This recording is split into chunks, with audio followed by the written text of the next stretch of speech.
Hello and welcome to my channel. My name is Ralu and today we're gonna be going through every single book that I've read so far this year. It's obviously June, which means it's a great time to kind of look back on what has happened in the first half of the year. I thought this would be fun because I love talking about a lot of books in one video, but I also figured that this would be a great way for me to reflect and kind of figure out what is missing from my reading. It's extremely hot outside today, so if you see me sweating, that's why. I also have my fan turned on and blowing right into my mic, so if you hear any kind of white noise, I apologize in advance. I don't think I could sit here and talk for hours if it wasn't for that. We're gonna start with the books that I read in January, and the first book that I read this year was Karnak Cafe.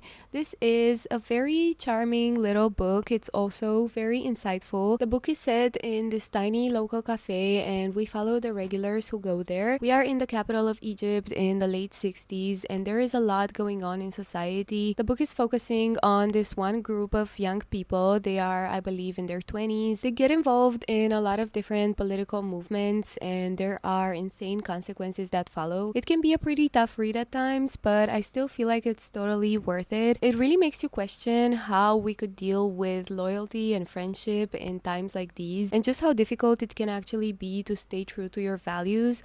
I thought it was extremely interesting and I gave it 4 stars. The next book that I read in January was Snow Country. I also gave this 4 stars. It follows this man who travels to a very remote inn in Japan. It's set on the mountainside and obviously there's a lot of snow. The atmosphere of the whole book is immaculate. It's definitely what impressed me most about it. It has this very calming quality to it. I picked it up while it was actually snowing like crazy here and it made me feel so cozy and immersed. So yeah, we follow this man who goes far away from the city and also far away from his wife, and he falls in love with a geisha. It's a very sad and introspective read. I wouldn't say this is your typical cheating narrative. I really like that aspect of it because I feel like we are so used to these cheating narratives where everything is just so fiery, so passionate, everything is moving so fast, but this is really not like that at all. And if you're interested in general in, relationships and romance in this sense, I do think this will feel kind of refreshing. I would really like to read more by Kawabata, so if you have any suggestions, please let me know. The next book that I read in January was Under a Glass Bell by Anais Nin. This is a collection of short stories that I gave 5 stars to. It captured everything that I love so much about this woman, and I'm gonna recommend it to absolutely everyone who thinks that she's incapable of writing anything but erotica. I always just admired how everything is so mystical and profound to her. If I remember correctly, there's nothing super sexual about the stories in this collection. They're all just focusing on mostly women as they're going through life and they're reflecting on things, and it's that kind of situation. I make it sound so bland, but I swear it's the most beautiful thing that I've ever read by her. I actually want to get up and get my Kobo and read to you a few passages from it just so you understand the absolute beauty that is in her writing. Don't describe my transparency, he said, because you yourself are like a rainbow, an easily vanishing color. You can walk over the waters, you are so light.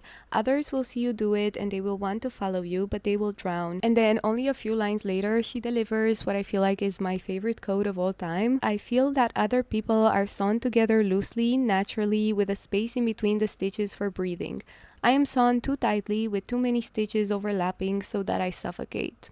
My absolute favorite story from this collection was Ragtime, and this is how the story opens. The city was asleep on its right side and shaking with violent nightmares. Long puffs of snoring came out the chimneys. Its feet were sticking out because the clouds did not cover it altogether. That is just such a beautiful description. Unfortunately, I don't have as much praise for the next book that I'm gonna talk about, which is One Aladdin, Two Lamps by Jeanette Winterson. Let me start by saying that I have read Winterson before and I considered myself a fan. I requested this book specifically as an ARC from NetGalley, and when they approved my request, I was literally screaming because, what a great opportunity to read an early copy of an author as celebrated as her. Unfortunately, I had to give this book 2 stars, which is also the lowest rated book on this entire list. That was as surprising for me as it probably is for you to hear, but basically in this book, which is use nonfiction, by the way. I'm not sure if I mentioned that. She uses 1001 Nights, the Middle Eastern folk tales, to kind of make a point about imagination and creation and the importance of storytelling and, just using words to convey things. I guess that's supposed to be the central idea of this whole thing, and that's also what I liked most about it, because you can tell that she's a reader and a writer before anything else. You can tell that she's just extremely passionate about those things. But what I didn't like so much about it was just how often she kept getting lost in all these random ideas, and I love a yapper. We can jump from one subject to another with no problem, but I do expect some kind of depth when we're approaching each subject, and especially when it comes to an author like her. I just remember feeling extremely shocked at how shallow everything is. She's going through subjects such as race, gender, social media, AI, all in one sentence, and she doesn't really add anything to any of these conversations. I'm also just not sure who the target audience of this book is, because I feel like people who have already read other books by her or people who appreciate similar authors, they have already dissected those topics, and I'm sure they have encountered way more complicated and challenging discussions on them. I don't want to be a hater for much longer, but I do have one more thing to say about this, which is that if you are against AI, this will piss you off, because it did piss me off. Throughout the entire thing, she keeps bringing up AI, which, by the way, she views as something called alternative intelligence, because she claims that AI, having no gender and no race, is completely free of bias and could somehow lead us to this world in which we're all a lot more united and where a lot of these problems disappear. First of all, that's just not true, because there's so much bias when it comes to AI. But second of all, why would you write a book that's literally about using our words and our imagination and then go on to kind of support AI, because at the end of the day, that is what she's doing. I'm not gonna lie, there's just no reason why you have to pick this book up. There's so many other amazing books on literally any of the 1000 topics that she mentions. Now that we got that out of the way, I want to talk about the next book that I read, which was The Obscene Madame D. This is an extremely tiny book. It's very strange and kind of experimental. Honestly, it kind of sent me into psychosis. Don't read this if you feel like you're not grounded enough in that moment. It goes mainly into aging and the passing of time, but I mean, there's just a lot happening. I'm not even sure if I understood everything properly. It's weird because I've seen people describe this book as funny.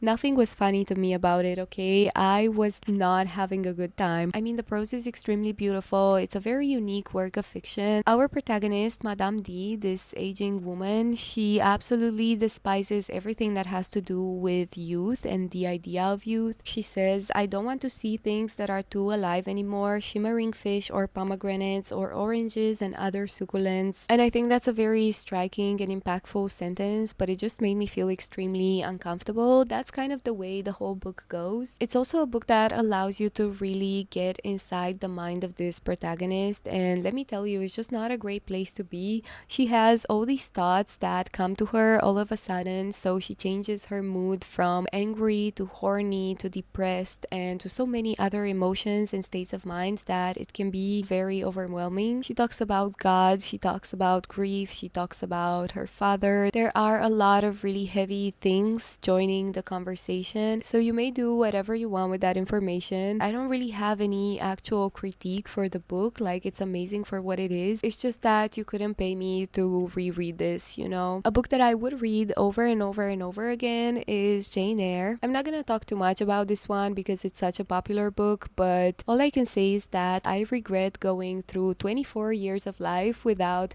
having known this book and this character. I got extremely attached to it and I was feeling extremely depressed when it was over. So if you are craving that kind of experience, if you want a book that reminds you why you love reading so much, then definitely go for Jane Eyre. I really don't think you could regret it. Lastly, for the month of January, I have another collection of short stories titled With the Heart of a Ghost. I also got this from NetGalley and I gave it 4 stars. It's just a very heartwarming collection. It's magical historical realism, which is a genre that I don't really read that much, so this book got me thinking that maybe I've been sleeping on it. I liked every single story. I thought they all had something to say about human nature and relationships. I also appreciated how most of the main characters in here are just working class people from South Korea. It makes it kind of relatable, and it also comes with this very beautiful simplicity. It really breaks my heart that I don't see this collection anywhere online, like no one's talking about it. And I think it's such a shame because you can really feel the author's care for their characters. You can really feel how much love and understanding is behind every single page. It was another 4-star read for me, but I really feel like this has potential to be so many people's new favorite book. Now we are moving on to February, and the first book that I read in that month was Lost Cat. This is a memoir about the author's experience with fostering 2 children and also with adopting a stray cat. Besides those 2 main things, she also addresses the loss of her father and the ways in which she's dealing with that, considering that they never had the best relationship. Even though these subjects might sound extremely heavy, I feel like I should mention that this book is actually very easy to read. I think there is a sort of directness in the way that she's approaching these things, and that really makes such a difference. It felt extremely refreshing, and while it was still pretty sad and it did make me cry a few times, I still feel like at the end of the day, after I was done reading it, I felt inspired and I felt grounded. I could relate to a lot of the things here, especially the ones related to the ways in which we get attached and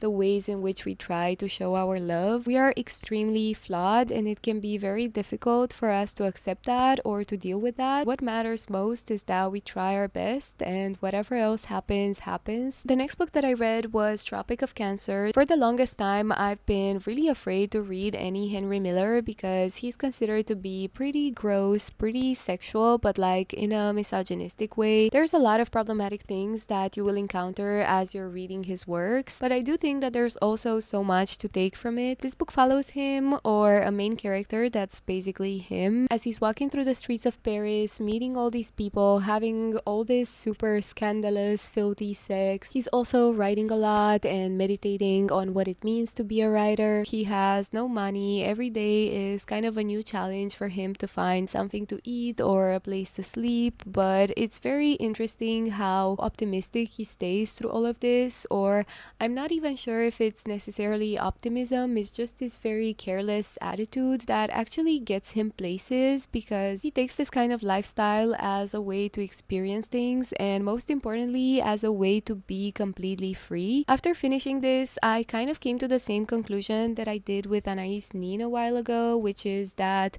it's crazy how so many people dismiss the kind of philosophical aspect of his work, and instead they just choose to focus on the erotic side of things, which of course there's a lot of it in Tropic of Cancer. I'm not denying that. I'm just saying that there's also a lot more of other things, and those things really stood out to me. The book made me feel liberated, which sounds so weird and kind of fake, but it's true, I swear. I'm not even talking about being sexually liberated. I'm just referring to this general attitude towards life that he managed to kind of pass on to me as a reader. At some point in the book, he takes up this job as a proofreader for the local paper, and he says that taking up this job and having to face all the catastrophes that are in the news every single day has actually made him cope with his everyday life, and it was just so interesting to read about. I think that's my favorite passage from this book, and I always bring it up when I'm talking about it. In this world, the only thing of importance is orthography and punctuation. It doesn't matter what the nature of the calamity is, only whether it is spelled right. Everything is on one level, whether it be the latest fashion for evening gowns, a new battleship, a plague, a high explosive, an astronomical discovery, an execution, a stick-up, an assassination, or what. Nothing escapes the proofreader's eye, but nothing penetrates his bulletproof vest. The world can blow up. I'll be here just the same to put in a comma or a semicolon. I took a bit of a break because my phone was dying, and low-key, so was I. I swear to God, I feel like I'm in an oven right now. It's extremely hot, so bear with me if I'm not making any sense. That's probably why. Next up is Devotion by Patti Smith. When I first read this, I gave it 4 stars, I think, but looking back, I think it's more like a 3-star read for me because it's a bit forgettable. Like, I'm sitting here in front of the camera thinking what I could possibly say about it, and honestly, there's not that much. I think think it really worked for me at the time because I was looking for something that's well written and that I can finish in one day, and this did the job, you know. I really love Patti Smith. I think she has a great, fascinating mind, but I'm just not sure if there's something about this that would make me recommend it over something like Just Kids or M Train. She's essentially going over the things that make her feel inspired and that fuel her work. She also includes a short fictional story that she wrote in this, and I remember feeling really surprised because everything I've ever read by her was nonfiction, so it was really nice to discover that side of her and to see how she does things when it comes to fiction. But still, I don't remember feeling necessarily moved by this. I do remember though that it gave me the motivation to write some fiction of my own, which I guess is the purpose of the book, so it's definitely not bad in any way, shape, or form. I'm just feeling a bit indifferent about it right now. Then I also read The Art Thief, which is narrative nonfiction about this guy who kept stealing art from museums together with his girlfriend. This is a true story, and I feel like it does deserve to have a book written about it because it's just such a captivating and mind-blowing situation. This man was stealing so much without getting caught, and everything that he was stealing, he was hoarding in this attic of his. You get to see his techniques, you also get to understand his psychology, so in a lot of ways I think this is a pretty good book, but I also just felt like it was lacking some kind of commentary. It's kind of like the author wanted to be as objective as possible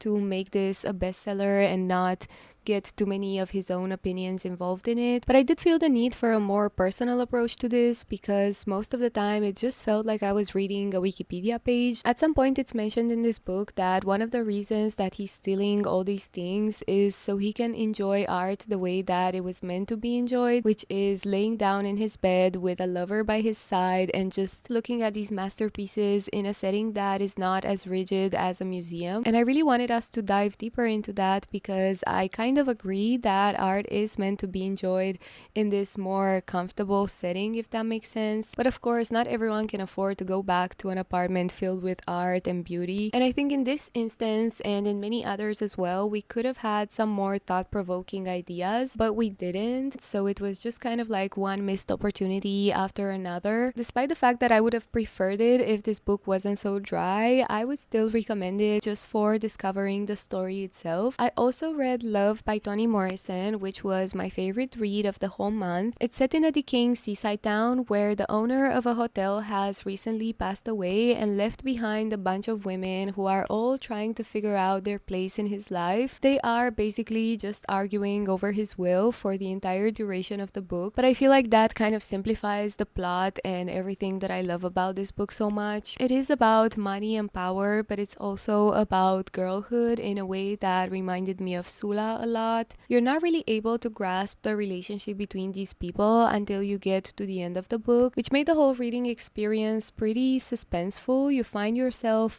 trying to connect the dots and doing a bit of detective work, and I really enjoyed that. This is another book that made me cry, which makes two of them within 1 month, so maybe the problem is with me. I was on a bit of a mission to read one book by each Bronte sister at the beginning of this year, just because I feel like I had this gap of knowledge, and they're really considered some of the greatest writers that have ever lived, so I just didn't want to miss out anymore, you know. So that made me pick up Wuthering Heights. I was reading this at the same time as the movie was being released, and to be honest, I had a slight interest in watching it just to be able to participate in that entire discourse of hating on it. But yeah, that never happened. I never went to see the movie because I just couldn't bring myself to do it. I saw a few scenes here and there, and I feel like that convinced me that the whole thing is really not worth my time. Going back to the source material, to the book itself, I don't know if I liked it that much, to be honest. I thought that I was gonna be obsessed with it, and I just didn't get that feeling. Like maybe if I had different expectations going into it, I would have had a different reaction to it as well, but it was just too miserable, and there was something really off with the pacing. Not that my opinion is relevant, this is literally Emily Bronte, and you should be reading this if somehow you still haven't. But yeah, I'm just saying that it made me feel a bit sad because I wanted this to become kind of like my new favorite book, but it didn't happen. Maybe one day I will revisit this and hopefully I'm gonna feel better about it. In March, I read this super short book called Roleplay, and I would recommend it, especially if you are into books that discuss identity and class. What I liked as well is that it showed me a bit of a different perspective on these themes because it's set in Brazil and it's written by a Brazilian author. And to be honest, I'm kind of tired of reading about insufferable protagonists in their 20s who are usually having some sort of class awakening or whatever you want to call it. But I feel like this had a bit more of an edge to it. I've seen people talk about this book and mention that it's very like party girl coded, but I think if you go into it expecting a lot of that, you might be a bit disappointed. It's just a lot of being in this woman's head as she's being completely out of touch and showing us what it means to grow up so privileged. Then I read Time of the Flies. This was my first book by this author, but I have many more on my TBR.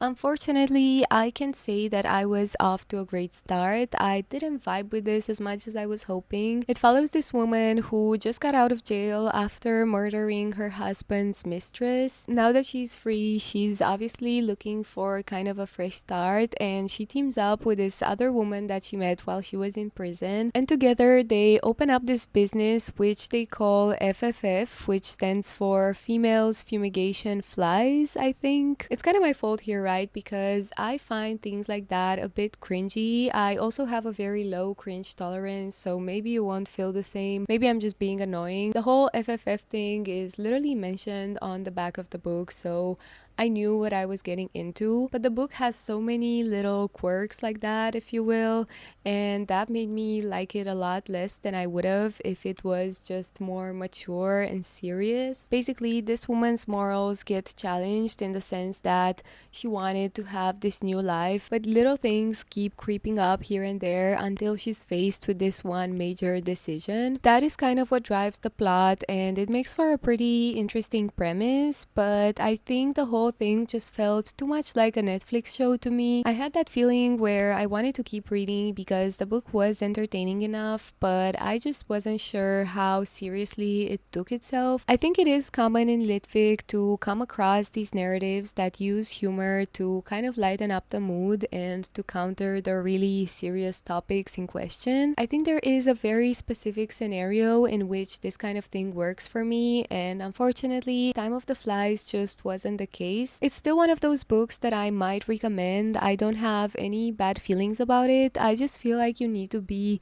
aware of those tiny things that could turn you off. Moving on, I have a 5-star book to recommend to you, which is A Little Devil in America. This is a collection of essays about Black performers. This looks at so many different types of performance, from singing to dancing to magic shows and acting. It's a very diverse kind of collection where you're really getting insight into so many different industries, and you get to learn so much stuff about all these incredible Black figures that have really made a difference in their field and that have changed industries forever and that have really brought so much to the table. Besides the fact that there's just so much cool information in here and that this book is an absolute treat if you're interested in media or the entertainment industry, it's also just so poetic. The language in here is impressive to say the least. While reading this, I kind of had a feeling that the author of this book is pretty familiar with poetry, and I was right because he's a poet himself. There are moments in which this feels more like a memoir because he is kind of linking all these people that he's telling us about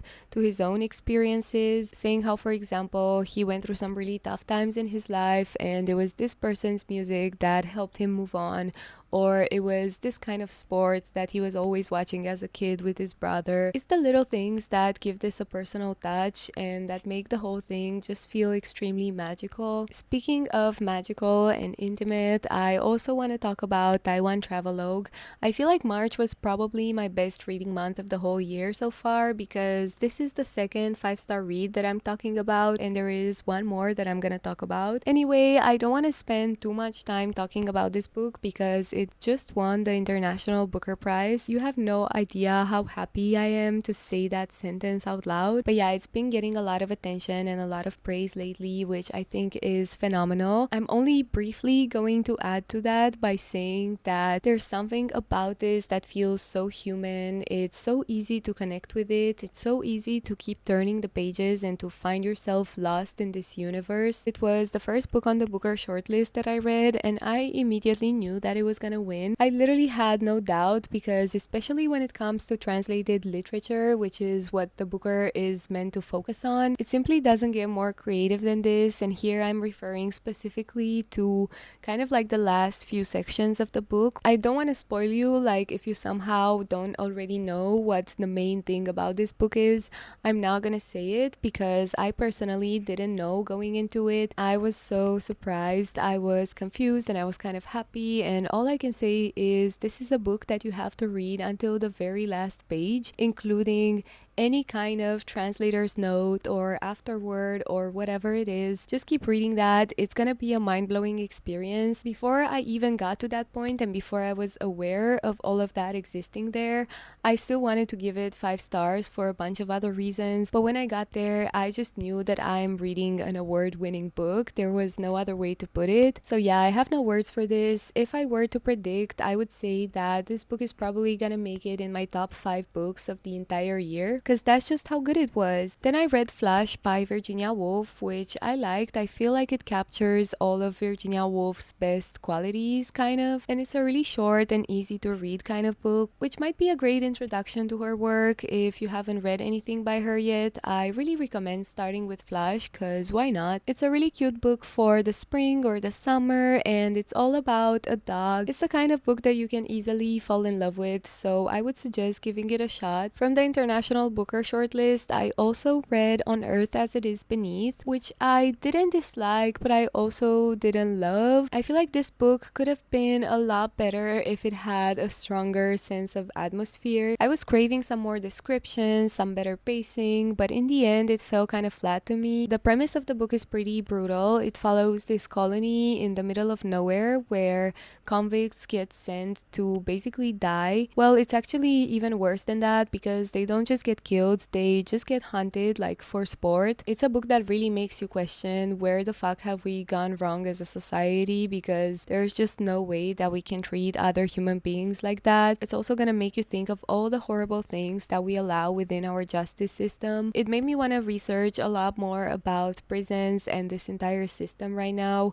I think it really opens so many doors, and I understand completely why it was shortlisted. But still, for me, it was the kind of thing that's great as a concept, but in practice, like as you're turning the pages, it can feel a bit bland. In March, I also read Wise Children by Angela Carter, and let me tell you, this book was spectacular in every sense of the word because we follow these twins, Dora and Nora, and they are both performers, dancers, whatever you want to call it. The story is told by Dora, one of the twins, as they are both now turning 75 years old, and they are looking back on this life that they spent entirely on stage and on tour. This book fooled me a little bit because I thought it was gonna be very glamorous and over the top, but it's actually kind of tragic. There's a lot about aging in here as well, and more specifically what it means to be a woman who also used to be praised for her looks throughout her entire life, and just what that can do to someone. But I feel like having Dora as our narrator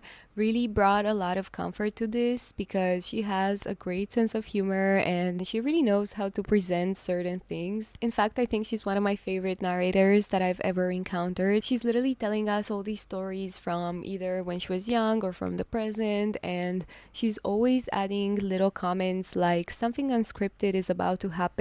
Very early into the book, she says, "I know it in my ancient water that something will happen today." She's just so crazy. I loved her, and only Angela Carter is able to write something like this, if you ask me. Back to the idea of aging, there was a line in here that absolutely broke me. It says, "It's every woman's tragedy that after a certain age she looks like a female impersonator." So that's what I mean when I say that this feels like a very happy, joyful read at first, but then if you look a bit closer, you will discover a lot of darkness eeriness within it. If I haven't already mentioned, I have given this 5 stars as well, and it's now my second favorite Angela Carter after Nights at the Circus, because I think that book still has the number one spot in my heart. Moving on to April, the first book that I read this month was Owlish or Owlish or however you want to pronounce that. This is pretty science fiction-y, and it follows a married man who develops an obsession with a mechanical ballerina. On the surface, this feels pretty much like the examination of a man's psyche. The story unfolds in a place that's supposed to be kind of a stand-in for Hong Kong, and that's supposed to showcase this broad idea of what it's like living there under this kind of political climate. In our story, this man, the main character, is a professor at university, but he gets seized by the authorities when they discover that he's not acting accordingly. There's this very strange and eerie vibe to the whole book. There's something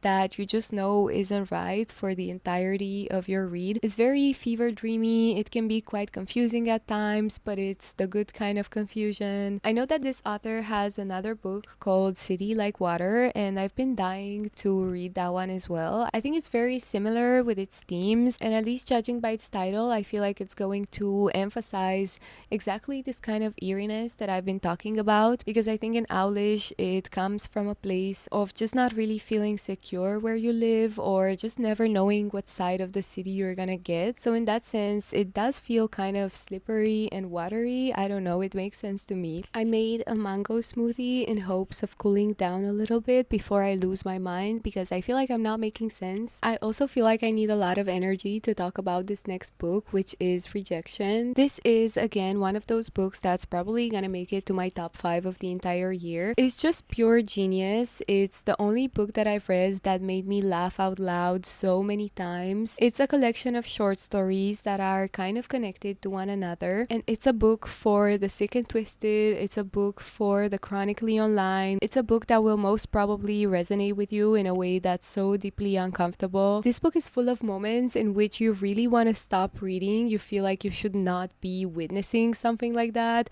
but then you just can't stop yourself and you want to finish the whole thing in one sitting. There's something so juicy and so delicious about it. I'm forever gonna chase the high that this book gave me. I genuinely think nothing will compare to it. It's super slutty, super chaotic. It's absolutely painful, but like not in a depressing way, just in a completely unbearable kind of way. It's just pure madness at times. I am every time I think about it, I'm just overwhelmed. Like, being able to put something like this together is just insane. I gave this 5 stars, but I would give it 50 million stars if I could. Obviously, the stories within it are all kind of centered around the idea of rejection. We follow different kinds of people who have to deal with different kinds of rejection. This book kind of magnifies that feeling and makes you sit with it. This is what contemporary fiction should be like, if you ask me. I think it's Frankie's Shelf review on Goodreads.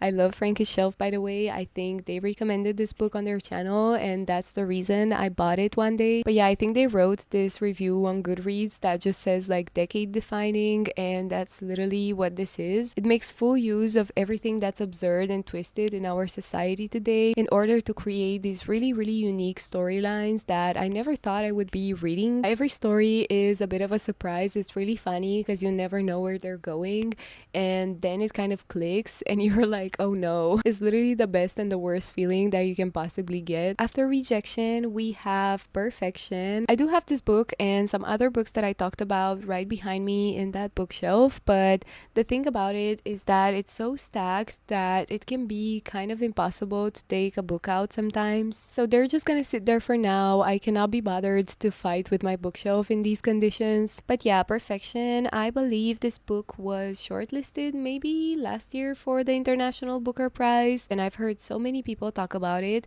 that in the end I kind of gave in and picked it up, even though for the longest time I couldn't care less about it. I am glad I picked it up though, because it resonated with me also in a way that's very uncomfortable. It follows this straight couple of millennials. They move to Berlin together and they like to call themselves expats, and they also consider themselves like creative freelancers. They live that that kind of life that is very specific to an entire generation. Now, I am not a millennial and I don't call myself an expat, but I did see some similarities between their lifestyles and mine because they are very good at kind of curating this perfect life. They focus so much on the aesthetics of their house or their use of social media. They're desperately trying to cling on to all those things that don't really make a difference in the end, but they refuse to believe that. They really want to feel like they are in control of their lives. They really want to feel like they can give meaning to something that is essentially meaningless. I mean, not that life itself is meaningless, but you know what I mean. They are facing this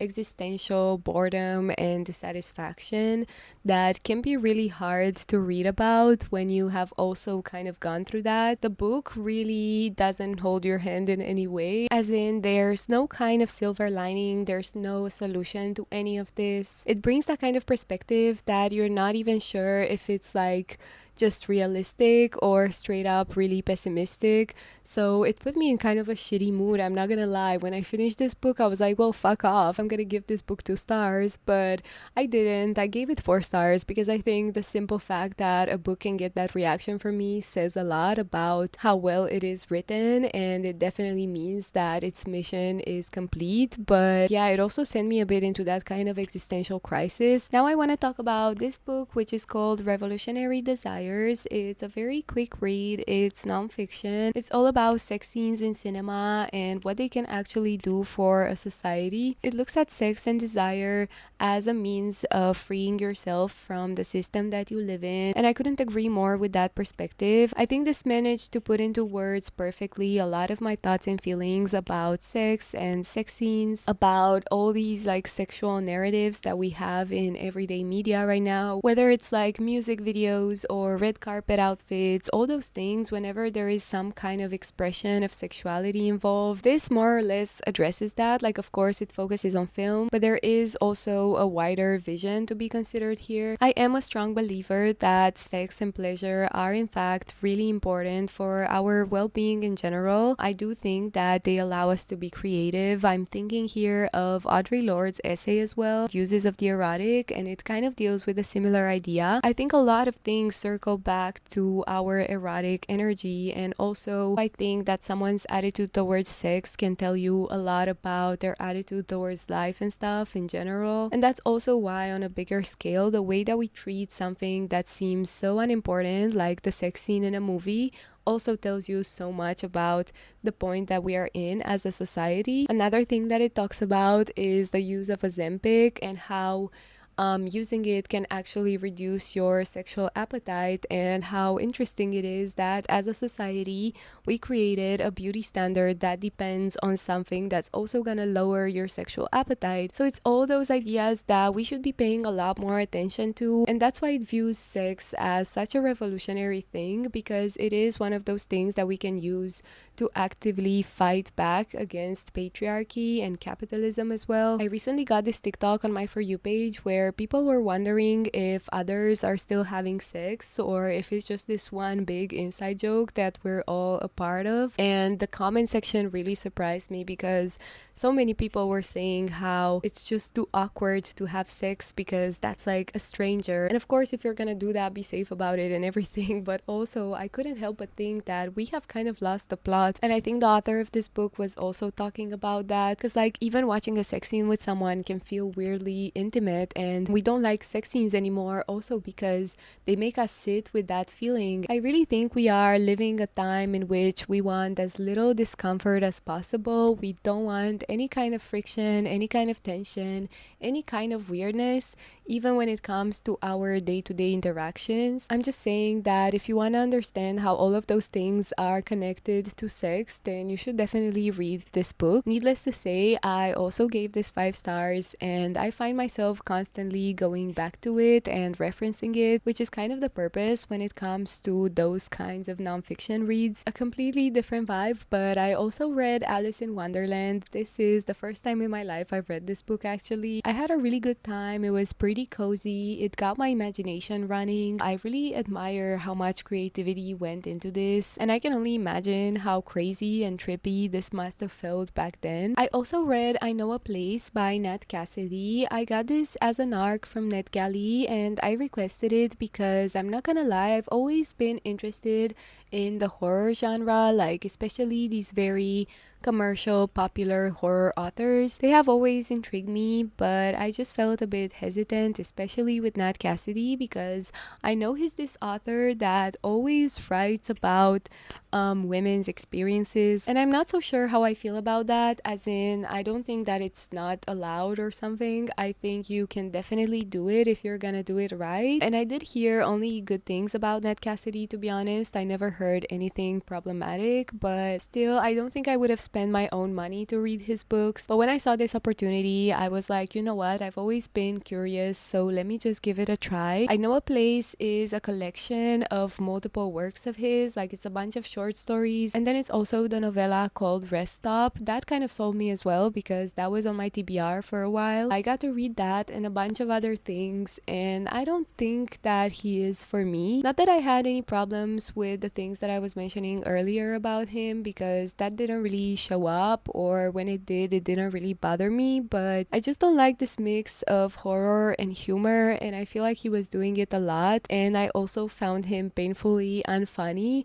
but in a way that was like endearing almost, because I was like, poor guy trying to crack a joke, but I'm really not smiling, you know. I'm sorry, I know that was really mean. It's probably the heat getting to my head, but most of the time that just took me completely out of the suspense of the story. And also, some of these stories were a bit silly, dare I say. A lot of it was just not my style. It was very, very unrealistic. I also didn't like Rest Stop as much as I thought I would. I thought it was great for maybe the first half of the story, but then it gets so repetitive. It's very, very painful to read. If you don't know what that novella is about, it's about this guy who stops at a gas station to use the toilet, and he gets stuck in the toilet, and then crazy things begin happening to him. It's also very political, and it kind of reminded me of that one season of American Horror Story. I think it's season 7, that's called Cult, with the whole Donald Trump election situation. It is that kind of political horror. I feel like that's also deeply American, so I don't know, I just didn't vibe with it as a whole. It's not the worst thing. I don't want to hate on the guy. I wanted to try and see if he's for me, and it turns out he's not. Okay, it is now the next day because my phone died for the second time while trying to film yesterday, and I'm so short-tempered when I'm feeling hot. I just felt like I wasn't in the right mood to film anymore, especially because I still have some amazing books I want to talk about, and I just knew that I wouldn't be able to do them justice under those circumstances. We still have 2 more books to talk about for April, one of which is Our Lady of the Flowers. This book was absolutely phenomenal. It's one of those books that I will never stop recommending, especially because I feel like it doesn't get the attention it deserves. It is a classic and it is so for a reason, but you know, I just feel like it should be one of those books that literally everyone reads at least once in their lifetime. Basically, Jean Genet was imprisoned at the time when he started writing this book, and at some point they found the manuscript and they took it away from him, but he was so determined to make this happen that he just started rewriting it, which I think is just insane. I believe he was imprisoned for something they called vagabondage. I don't know if they can still arrest people on that charge today. He had to face so many horrible things in his life, so he just turned to fiction as a means to cope, and that's kind of what the narrator of this book is doing as well. I'm pretty sure that he put a lot of himself in these characters, and that makes the whole reading experience so much better because you can really sense it on every page. This book doesn't have much of a plot, but it definitely draws you in and keeps you reading. We follow mainly this character, a prostitute and a drag queen whose name is Divine. There is queerness on every page. Every character that we get to know is just so memorable, and there's just been so much love and attention that's been put into them. The book is set in Paris, and it reminded me of Henry Miller's Paris, if that makes sense, where everything is just dirty, nasty, dark, and dangerous. The prose is definitely packed with a lot of metaphors, a lot of like really gorgeous writing. If I just open the book randomly and read to you some of the passages that I've underlined, you're definitely gonna understand what I'm talking about. At that very moment, it seemed to him that a host of snakes might have invaded him, climbed over him, and wound themselves into him without him feeling anything but a friendly joy. He was good looking, as are all the males in this book, powerful and unaware of their grace. Or, if I think about him, I can't stop praising him until my hand is smeared with liberated pleasure. Throughout the whole book, there's all these things that are considered dark and horrifying, but that our narrator is still seeking beauty and pleasure in. The whole book revolves around this kind of duality, and you can really see it in each and every sentence. In my opinion, this is why some people write. You can really see how cleansing this was for Genet. You can see just how attached and how safe he felt in this world that he created. Despite all of its flawed corners, it's kind of like no matter how terrible the world is, if you try hard enough, you will get something good out of it. You will be able to create something that's actually worth your time, something that transcends all of these earthly things. Then I finished the month of April with this tiny thing. It's just an essay by Anne Carson, and it's called The Gender of Sound. It looks at how throughout history and even in mythology and stuff, women have been consistently silenced, and it investigates different sounds like crying or wailing and what those things actually mean in our culture, how they are interpreted and twisted. So yeah, I gave this 4 stars. I think this is a really solid essay. Moving on to May, the first book that I finished was Crash. I like this book. I gave it 4 stars. I have this sort of book club going on with my boyfriend. We choose a book to read together for the next 2 months or so, and we dissect it and talk about it together. So this was our pick for those months, and it was really fun. I think it's the kind of book that's not so great as an isolated reading experience. I think it's a lot better once you start talking about it and just going back and forth with different ideas. To be honest, I didn't enjoy reading it. I was kind of dreading going back to it, because especially after a certain point, I feel like it gets very repetitive. Once you get the hang of it, you kind of start to wonder why it just keeps going. And the thing is, it's not even that long of a book, so I think that says something. Again, it's not that I didn't like it, it's just that on a day-to-day basis, it felt more exhausting to sit down and read this book than any other feeling that you might have. But yeah, it's about this man who gets into a car crash, and then he has this other man, a very mysterious figure, show up in his life, and together they develop this kind of extreme fascination with violence. This book can get quite gory and graphic sometimes. There's a lot of really disgusting details that you kind of want to unsee and erase from your brain, but you probably won't be able to. But still, it is a really interesting text on this kind of merge between humanity and technology, and the point in which technology begins to control us more than we control technology. That didn't come from my own mind, by the way. That's kind of a rephrasing of something that I read in the introduction, which is written by Zadie Smith. There is also a lot of sex in this book. Everything about it has this erotic charge to it, but it definitely has a bigger meaning. So yeah, it's one of those books that you can really break into tiny pieces and place under a microscope, and you're probably never gonna get tired of analyzing it. Then we have Little Rat by Akwaeke Emezi. This was a conflicting experience because the main word that comes to mind when I'm trying to describe it is entertaining. There's a lot of suspense, everything is extremely fast-paced, the action takes place over 24 hours, so that gives the whole story just this incredibly tense atmosphere. I read this over 2 or 3 days, just could not put it down. If you want something like that, I would definitely recommend it, but now this is why I'm conflicted. There's also a lot of crazy things going on. If I were to tell you all the trigger warnings of what you're gonna see in this book, we would be here until tomorrow. There's all types of abuse in here, and it can be really disturbing, especially when you zoom out a bit. So now my problem is, how did Akwaeke Emezi write something that is just so incredibly entertaining, that just keeps moving and has this crazy addictive vibe to it, but then also something that goes really deep into themes of trauma and stuff. I didn't even tell you the plot, but we follow this straight couple. They have just broken up and they both decide to go out clubbing and stuff, and they experience 2 completely different nights. The man especially gets invited to a sex party that is hosted by his childhood best friend, and it turns out that those sex parties are not just fun and games, but that there are some really fucked up things going on there. Of course, this has been his friend for so long, so he doesn't even know how to react and how to process the things that this guy is capable of. So that is kind of the beginning of his entire journey. That's also going to include a lot of other new characters and stuff. You keep peeling back the layers years and there's more and more and more, and everything just keeps getting darker and darker. He really finds himself in a situation that he has no clue how to get out of, and yeah, it makes for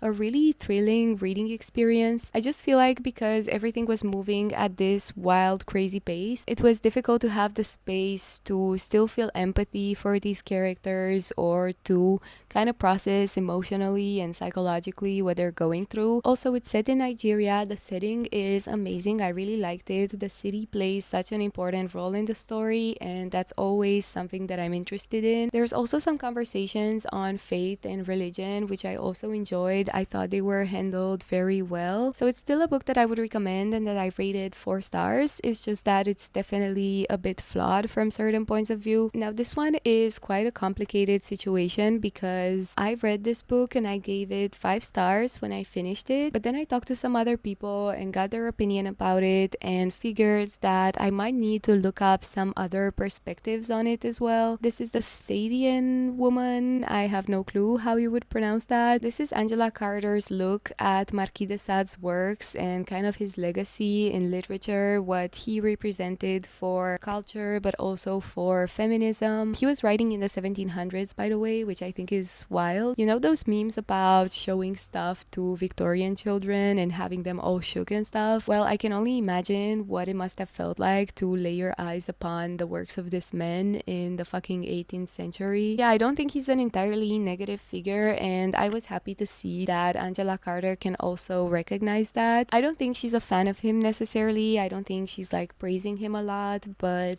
I do think she takes that stance where there is still something to evaluate there and like to have critical conversations about, which I always appreciate. I really believe in keeping an open mind even to the most extreme and disgusting things out there. I think they do play some kind of a role in society, and instead of just banning them or whatever, we should just consider what their role could be or what we could possibly take from it. It's kind of like a challenge. I gave this 5 stars because I just thought she was pretty bold with her approach. I thought she was literally the definition of open-minded. She looked at his works from all kinds of perspectives. She managed to connect them to other things such as capitalism or class. However, I never read any Marquis de Sade myself, like directly. There is a lot of him in this book, meaning that you still learn basically what happens in all those books that are mentioned. You get entire passages from them, but still I am sure that opening up his book and going through it from start to finish must be a completely different experience. So a lot of people who have done that have told me that it's not the best idea to rely on this book as kind of like an introduction to Sade. So I don't really know what that means. I'm definitely gonna keep exploring because he's just such a fascinating figure, to be honest. I went straight for this book because I do love Angela Carter. She's one of my favorite authors. I did have that level of trust with her as an author. I don't know what to say besides that. I still think it was quite interesting just as like a mental exercise, if anything. If you have read this or if you're more familiar with Marquis de Sade himself, please let me know where else I should go from here and how I should approach this maybe. Then we have Fear of Flying, another book that I'm just not sure how to review or how to talk about because I did enjoy it for the most part. It just really disappointed me towards the end with a lot of racist stuff that was kind of disguised under this black humor situation. I was not having it, and then I looked up the author and discovered that there are indeed some problematic things about her. It's just frustrating because, well, if you are not familiar with Fear of Flying, it was considered this extremely controversial work when it was first published, mainly because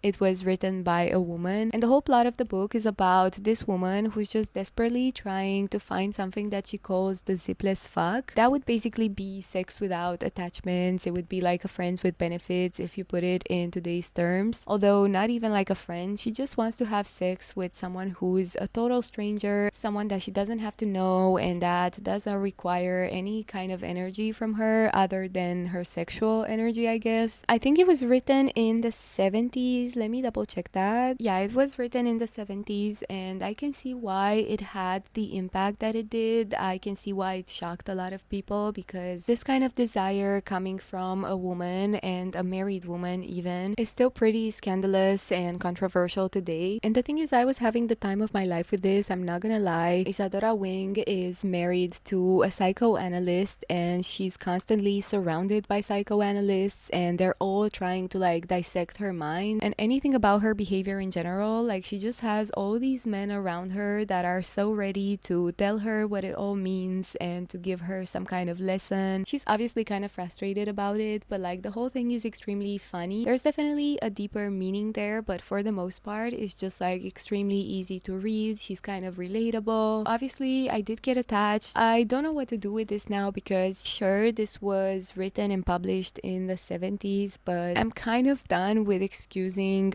people from that time period specifically, because a lot of like amazing political movements have their origins back then. I believe she was like born and raised in New York. I might be wrong about that, but I think she was pretty well connected and very much aware of a lot of those things and why they are not okay. I don't know, as a lover of classics and modern classics as well, I always struggle with stuff like this. I'm telling you, because I just wouldn't feel comfortable recommending this to people and acting like that's not something that's inside the book. The next book that I want to talk about is Burnside. It's another one of these books that I got as an ARC from NetGalley. I wanted to give this 2 stars at first, but I spent a few days just letting it marinate, and I ended up raising my rating to 3 stars. We have these 2 girls that are in a pretty toxic friendship with each other. One of them has an encounter with this man who lives on the street, and she proceeds to tell everyone that she knows about how dangerous this man is and how he has to be punished and avoided. We discover pretty early in the book that this girl is most probably lying about this, and she's just being over dramatic for no reason. So one of the themes that the book is trying to explore is this prejudice that we have towards the people who are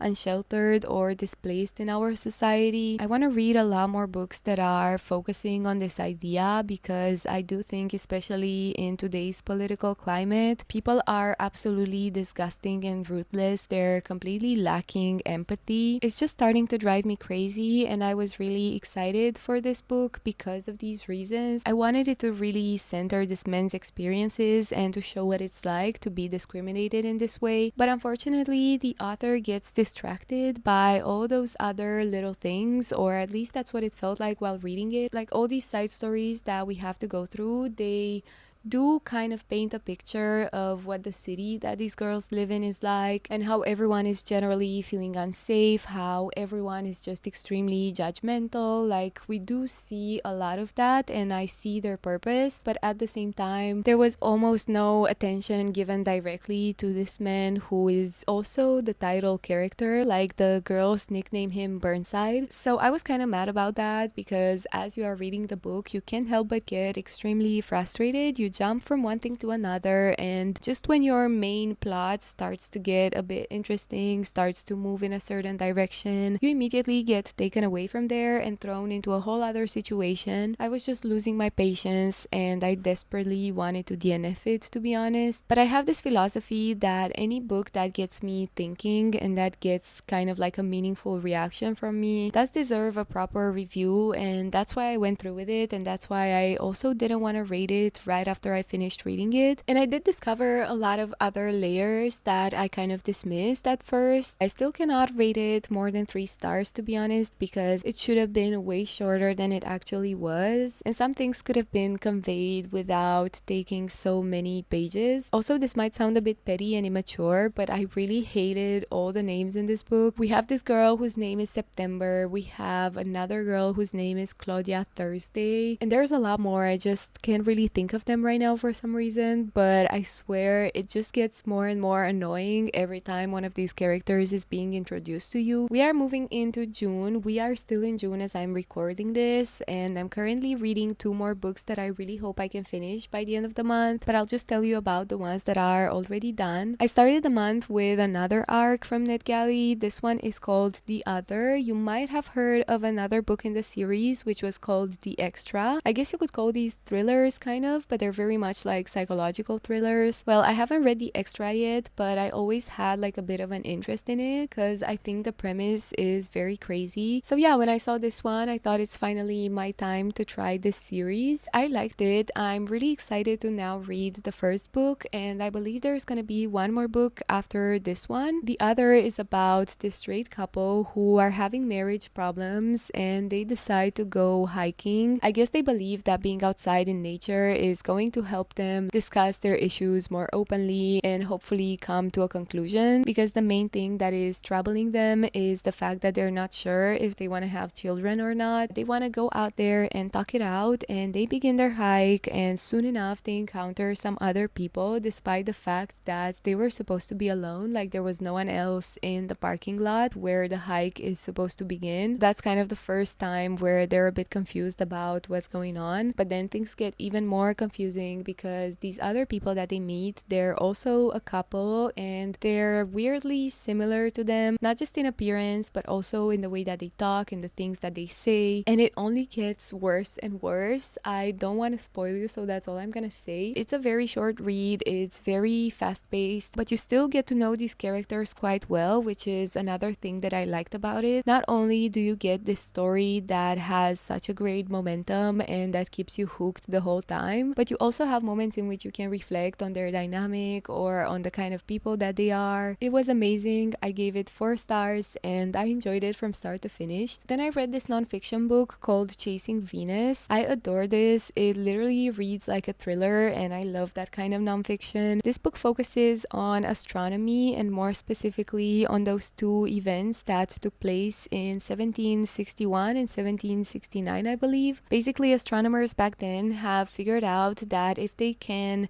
track the transit of Venus across the sun, then they would be able to determine the size of the solar system, which of course was a major development for science, and also this was the age of enlightenment. So being able to follow Venus and its 2 transits, which would occur I think like 8 years apart, became a very important mission for everyone all over the world, and I love a high stakes situation. The thing is that in this quest for knowledge, the astronomers encounter all kinds of issues, one of them being the fact that first of all they would have to send different observers to different corners of the world, and traveling was not as easy as it is today. Like sending someone out on a boat to this island in the middle of nowhere, for example, was an incredibly difficult task. A lot of the times these observers could have lost their lives in the process, and they were kind of fine with that. Like they wanted to die in the name of science. They wanted to take that risk no matter what, and they were fueled by their desire to contribute somehow to the world of science, you know? And I thought that was amazing. It kind of made me tear up. Another challenge that they faced was that back then people had very different ways of measuring time or distance.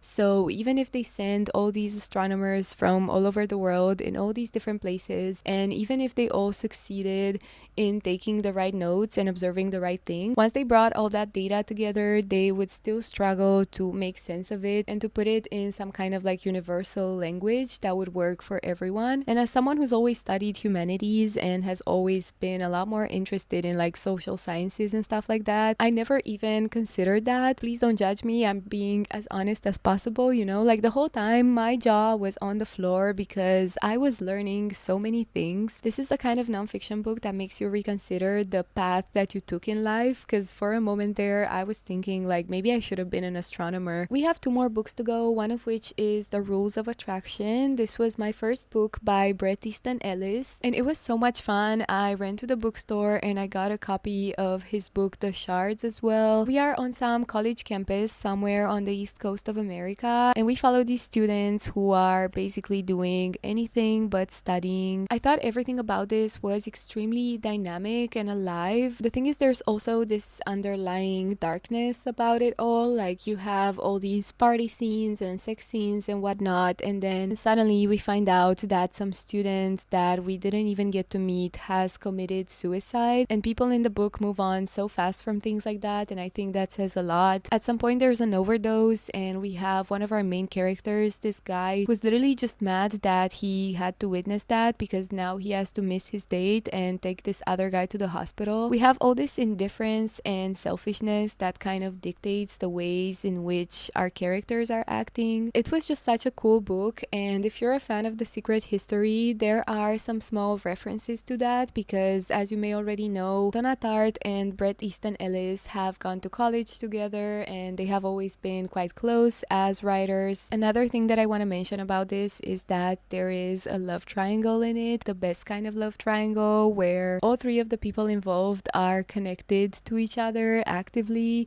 It was very, very fun to read about. We have finally reached the last book of the video, which is Heart the Lover. I want to recommend it because it's such an amazing book, but I also don't want to tell you to read it because I don't want you to sob the way that I did. Yeah, this book broke me. I knew that it was gonna be painful because a lot of people have mentioned that in their reviews, but I don't think I believed it until I experienced it myself. The book is split in two parts, and in the first part of the book, we basically follow these three people in college, this one girl and two boys who are also best friends. In contrast with something like The Rules of Attraction, for example, this book actually includes so much of the charm and the beauty of academia. It's referencing so many different books. There's all kinds of intellectual discussions in it, which I always appreciate reading about people who also love reading. Anyway, this girl who is also our narrator falls in love with one of these boys first and then with the other. So there is that whole romantic situation going on that is kind of the core of the novel. And then the only thing I can tell you about the second part of the book is that we have a pretty big time jump and that we see this woman's life decades later. The ending of this is probably going to kill you. I wanted to finish this while I was on my break at work and I realized where it was going and I had to stop myself because there was just no way that I was gonna get back to work with swollen eyes and shit. As it's always the case with these very popular contemporary books, I never know if they're actually worth the hype, so when I go into them I don't really have those super high expectations, but I can confidently say that this is worth all the praise that it's getting. It's worth this tiny sticker on the cover. It's just a very simple and effective novel. These are all the books that I've read in the first half of 2026. I'm really excited to see what the rest of the year has in store for me. Let me know if you've read any of these books. I would love to exchange some more thoughts and opinions on each and every one of these. Thank you so much for still being here and watching this. I hope this video was not too long and I'm really excited to see you here next time.